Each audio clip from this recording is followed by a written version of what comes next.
good evening mga ka-farmers. So ngayon ay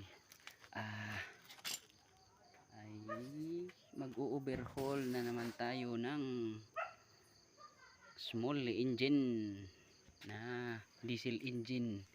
So ito yung mga ka-idol, mga kawan ba kanang murag sabi sa Bisaya ba na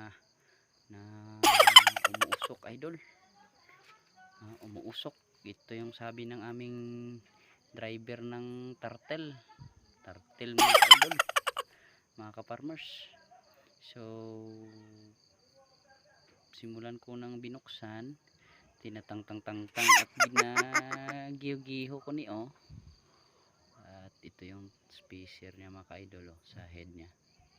Yan, tatanggalin natin mekaniko.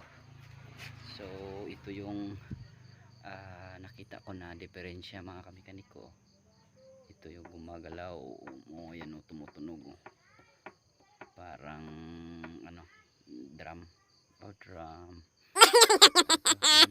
So baklasin natin mga kamekaniko. Mag-uumpisa tayo dito sa gilid, saka dito. Ito, tatangtangin natin to. Tatangtangin sa Bisaya, tatangtangin natin. Ayan, natatangtang na mga mekaniko. Ayan. So ayan, tapos na mga mekaniko. Bagong bili yan mga mekaniko. At saka ito yung lalagyan natin mga mekaniko.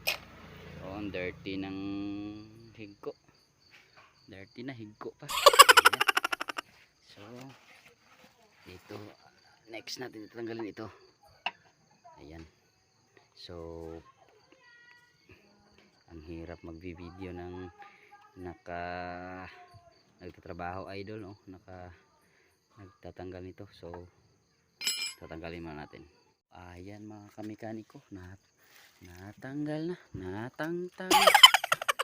Ito yun. So ang next natin na babaklasin mga kamekaniko, ito yung side nya. Titinang natin kung ano po,